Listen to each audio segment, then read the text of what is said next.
สบายดีสวัสดีพ่อแม่พี่น้องFCมุ่งสุขุสุขคนที่นี่ตอนรับเข้าสู่สองผู้นาผู้ใจพาหล่อจ้าทุกคนมือนี้มาเล่นอยู่ของร้านเนาะอยู่หอร้านอยู่ในเมืองทุกคนกับสลับดูกระจายเนาะดูเปื่อยดูนาสาวเนี่ยเนาะพี่น้องกันก็เรียกว่าเป็นส่วนกินแจวหอนหรือว่าเนื้อย่างมาทุกคนผู้นาก็สิไปตลาดไปซื้อพักนะทุกคนเนาะแล้วก็สิมาเฮ็ดพักซอยพักถาเพิ่นเนาะเพิ่นกำลังไปซื้อเนื้อสลับกันนะผู้นามาหอดผู้นาไปเบตลาดแล้วก็ได้ว่ามาถ่ายอยู่ห้องแล้วก็สิมาซอยพักซอยมีถ่าเป็นอยู่ห้องเลยทุกคนตอนนี้ผู้นาผู้ใจกลับมาตลาดยังเกาะตลาดชาเป๊กค่ะตลาดท่าบางเหียนจาอุบลราชธานีนะคะเป็นยังเกาะตลาดหน่อยเนาะเมื่อเนาะตลาดหน่อยตลาดแรงแต่ทุกคนสิไปเล่นน้ำร้านมาเสียจุ่มกินกันได้ว่าพากันมาสื่อพักก็เลยมาย่างตลาดเนาะเลยตลาดกระเล็ดแหลดแนวอยู่แนวกินแบบใหม่กล้วยเป็นอาหารแบบว่าอาหารทงนะทุกคนอาหารแดงเนาะตลาดท่าวังหินนะคะคนนำมาใหม่นี่ครบปลายังไม่มาขอป่ะ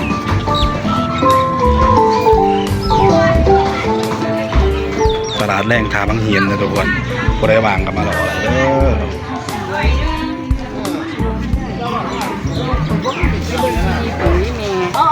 ก็มีครบทุกอย่างอยู่เลยมีเป็ดไก่ปลานี่ไปซื้อน้ำลายนะครับเราเคยเห็นนะอยู่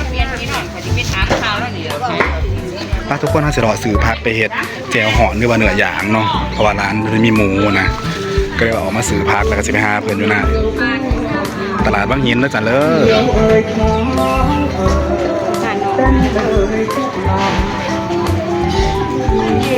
ตอนนี้ผู้น่าผู้ใจกับมาหอดแล้วจ้าของร้านจ้าก็ไปได้พักมาเนาะคือพักกันมาเห็ดแจวหอนด้วยป่ะเนื้อย่างกินกันจ้าอยู่ของสลัมเนาะผู้น่ากับเราเห็ดใส่กับพักบุญ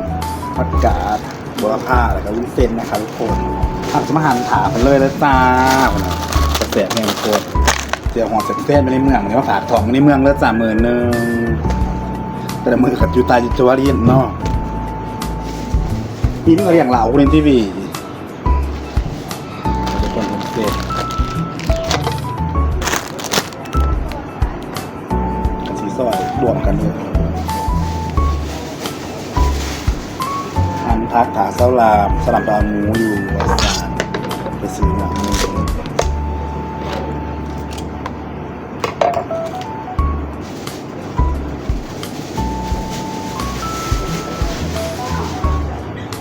ี่เราจะมากินเนื้อย่างแบบอร่อยนะคะ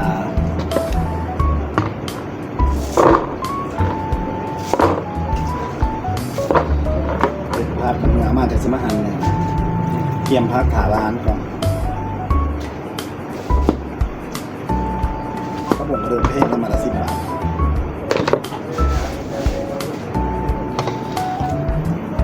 เลิกงานมาแต่ละเว้นกับมาจากกันนอนมาเดี๋ยวสิไปมาถากถอนหอมด้วยจะมีเจียวหอมกินแซ่บแล้วเลิศทำกันเลยทุกคนตลาดนั่นมันก็ได้บริโภคหลายบ่อนฉันเป็นตลาดนอกพี่น้องตลาดท่าบางหินตลาดแบบว่าคล้ายๆตลาดนัดนะทุกคนตลาดของกินน้ำแรงสีสัน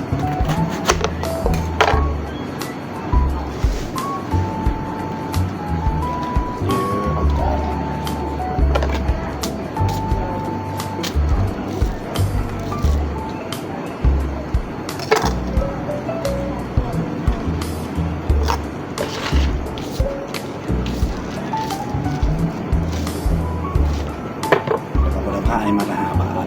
มีถุงละ15อันนี้ถึงหัวละ20ถ้าทุกคนเดี๋ยวเขาจะเตรียมของไปแล้วจังสิไปตอนหั่นเนื้อสุดท้ายเพิ่งกับตอนกินแล้วทุกคนเด้อตอนนี้ผู้นำผู้ใจกำลังต้มน้ำเพียจ้าเสียแจวห่อนเพียเยอะสบายดีสลามเลิศนะจอยเนาะจอยขึ้นหน่อยนึงตอนนี้กำลังหั่นหลังเนื้อหั่นเหลวนะทุกคนเป็นสื่อแบบหั่นเนื้อหั่นเหลวมาเนาะก็ได้ว่ามันจะสบายมาเรียนของสลามเห็ดแจวขมตอนนี้มันกำลังเกียมพาเกียมมีซุ่มแซวกันเหนื่อยน้องนอกมายามกันมาเถียวแล้วก็ประเด็นยังกินนอกได้ป่ะโทษถามมีเนื้อหมูเนื้อยังบอกพันมาดีๆทุกคนหัวหน้าก็ตั้งหลังพักหลังมีเรียบร้อย เซตน้ำซุปอ๋อเพียเฮ็ดแจวจ้ะทุกคน มาจ้ายั่ว เด็ดเลยของสกิ่งเนาะมันจากเลดซ้ำไม่รู้หรอกพี่เด็กกันเลิศกันยางสวยค่ะเดี๋ยวทุกคนถ้ากระสิมักเนื้อกันเนาะมีเนื้อมีเตี๋ยอ๋อมันคือโมโหนเด้อนะบิดมันในตีมันคือโมโหนจ้าทีนึง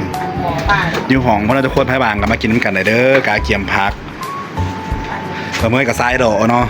ดอกก็ปูหน้าปูใจโอ้ยมันนี่นาดกันสมบอสาวว้าวสีดำสาวสีดำปอวิงซีจ้าเลิศอยู่ห้องฮอพนอนทุกคนนอนจะสิไปไซต์แต่ละมือเหลืองานมากก็เลยบอกนัดกันมาสาวมีหมูบอมีใส่หมูหนุนนินหนันเนาะจะถ่ายกันได้กินที่ดีมาเลยทุกคนเดี๋ยวกำลังเกี่ยมของว้าวนะกระเจกิ่งค่ะน้องกิ่งอุบลนะคะเลยสมมติปรุงเจียวได้ผู้น่าจะทายตอนปรุงเจียวเห็นบ้างเลยทุกคนสูตรผู้น่าลองเอาไปเฮ็ดกินได้แล้วทุกคนบางเธอผู้ได้มักเพชรมักใส่ข้าวขัวใส่หนุนเซนีลายสูตรสลับเหมือนกันแหละเนาะทุกคนเนี่ยเขาจะไปถ่ายตอนเฮ็ดเจียวเด้อพักกันนานกันซีลำเลยมาพักป้าทุกคนอย่างเว้ยบีเรียงเราไงเนี่ยเลยกับร้านอีกคนหนึ่งเลยจัดสบายดีบ้าวปาตัวมายังเลยอยู่เนาะป้าทุกคนเนี่ยจะเฮ็ดเจียวสูตรแซ่บๆให้เบิ่งทุกคนผู้น่าปูใจกำลังเขากิ่งมักหนึ่งเลยทุกคนเยอะกับสวยกันยังน้าสาวเนาะโสดอยู่วะเนาะโสดลูกติดเลยลูกสาวเพื่อนเด็กกำลังสิมักเนี่ยทุกคนตอนนี้กำลังขอไข่ทรายเลยมียักษ์แม่หันมีสู้รสรสดีค่ะกูจะใส่ลายเค็มแล้วสาวแล้วมันน้อยใส่ได้หนึ่งกระไรมันหอมเนาะเลิศค่ะมาฝากถอกมือนึงเลิศเหมือนนี้ก็เมยจากหั่นหอมน้ำหั่นใส่เจลแมนเดี๋ยวหั่นใส่เจลหอมน้ำใส่นิดนึงก็ไล่ค่ะให้มันออกนัวเลิศจ้าตอนนี้สกิ้งพันมักเหนือเนาะเดี๋ยวปุณาผู้ใจสิบเอ็ดเจลเด้อทุกคนเลิศปุณาน่ากินแห้งทุกคนเป็นเนื้อมูนบ่ตาบ้าเขาเห็ดเป็นจุ่มหมูตาเห็ดเป็นเจลขมนะทุกคนสูตรมาใหม่เลิศแซ่บๆน้ำกันจ้าสวยเนาะทางนี้กะเสียงหั่นหอมจ้าทุกคนหั่นหอมใส่เจลแล้วก็จะหั่นเป็นตอนใหญ่เดี๋ยวก็เดี๋ยวเขาใส่ตอนใส่หมอกินแต่แล้วน้องแพตตี้คอยใส่ว้าวทุกคนมาเลยยั่วๆจ้าแซ่บแห้งทุกคนมาแซ่บๆเด้อวันนี้มาฝากทองเพื่อนสกิ้งเนาะสกิ้งว่าสลัมนะครับบริเมื่อบานโดนผลตะเปกยังลืมลางๆอยู่ป้าทุกคนเนี่ยจะมาปรุงเจลกันเนาะแบบนี้เนาะซอยกันไม่กัดได้กินไหวหลายคนนอนมาละ5 ถ้วยมาเทใส่เลยขอจะปรุงเจลเพียมันฮ้อนทุกคนนะมาเห็ดเจลผมกันเนาะหรือว่าเจลผีเราเพิ่งเปิดไฟให้นะตอนนี้ก็น่าจะใส่กันใส่เป็นข้าวขัวรวมมาทุกคนมาเลยกัดอะไรฟ้าเลยตามด้วยพริกป่นนะคะว่าใส่ชุดเด็ดก่อนจะดีกว่าชุดเด็ดกับว่าจะมีน้ำตาลพี่น้องจะได้เสียบลายเลยแม่เป็นคุณแม่ตาก็ใส่นอกจากใส่นี่โอ้ยถือแม่นวดตูไปเนี่ยถ้าจะไปตัดเองวะมาจ้ายั่วตอนที่เหลือจะมาต้องมาทำโอ้เจ๊สิบาทละยังจะดีอย่ามันเสียสิเหลา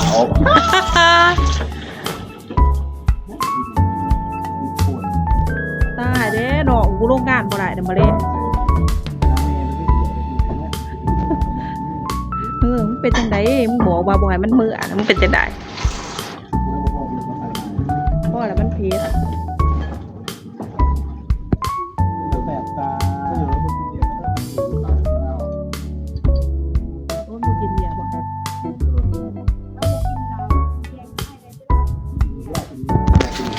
ไม่กินในยังเลยทุกคนว้าวทุกคนจะเสียบแห้งสิครับเลิศน้ำหวานให้หนึ่งอ่ะโอเคตาเลยเนาะกูยุดงานนะมันแต่ตาทุกคนเลิศปะทุกคนนะถาเจียวมาทั้งแบบถามหมอมันเหลือแล้วกันสิไปซุ่มเซลแมวพวงมาเลยนะจ้าทุกคนว่าตาเขาเถื่อนเป็นอะไรเลิศจ้าทุกคนแล้วแบบเสียบเจียวหอมเลิศมันหนาวให้เดือนหนาว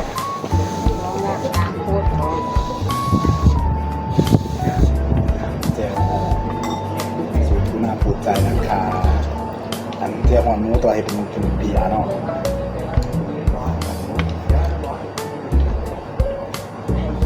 คิดเลยมาเลย ปลาใส่เด็กภาษาบักบีเลยบอกมาได้จานทุกโคเซ่ๆด้วยยั่ว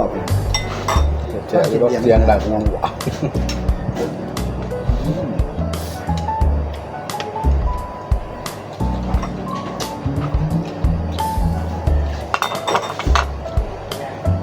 นอนแห้งแบบพี่ดีกว่า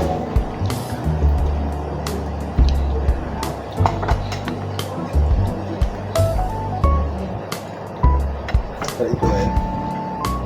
ปวดเข่าพวงอยู่ แล้วก็เท่าไหร่ไปอยู่แต่ไหน นี่แหละเนี่ยนี่แหละ นี่เรา โมบายคาเสาตัว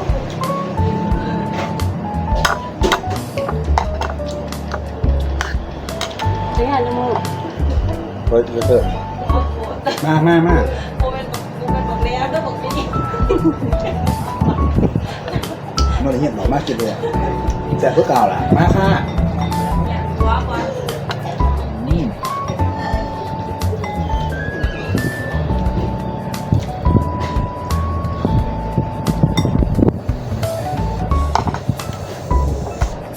ลงมือก่อน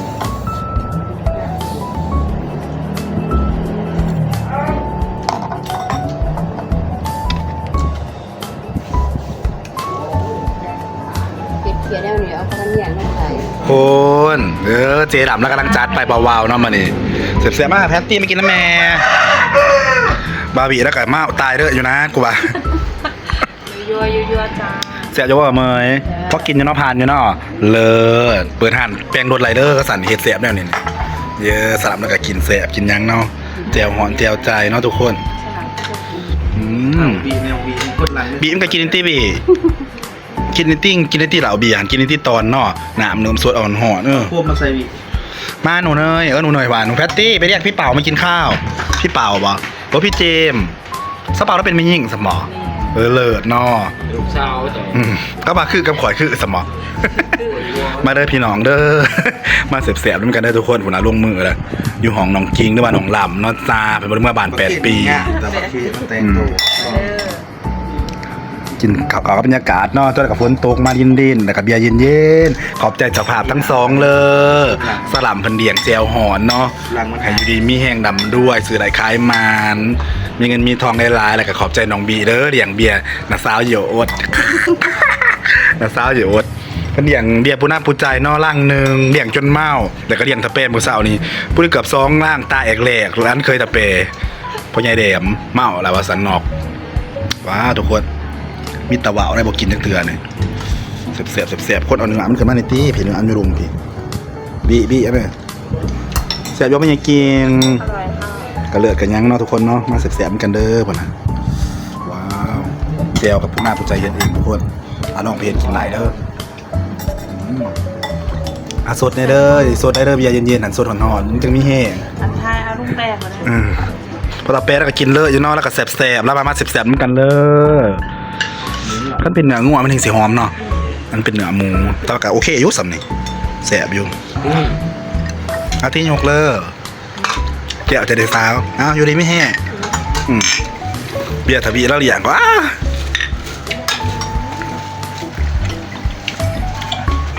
จะเกลียร์จะซ้ำนะ มาเด่นหอมเพื่อนทุกคนหอมแถวหอมสลับมาผู้หน้าขออนุญาตกินก็ได้ทุกคนย้ำสิบทันตอนเว้อเดี๋ยวสลับเราจะกินเบิร์ดปลาคอย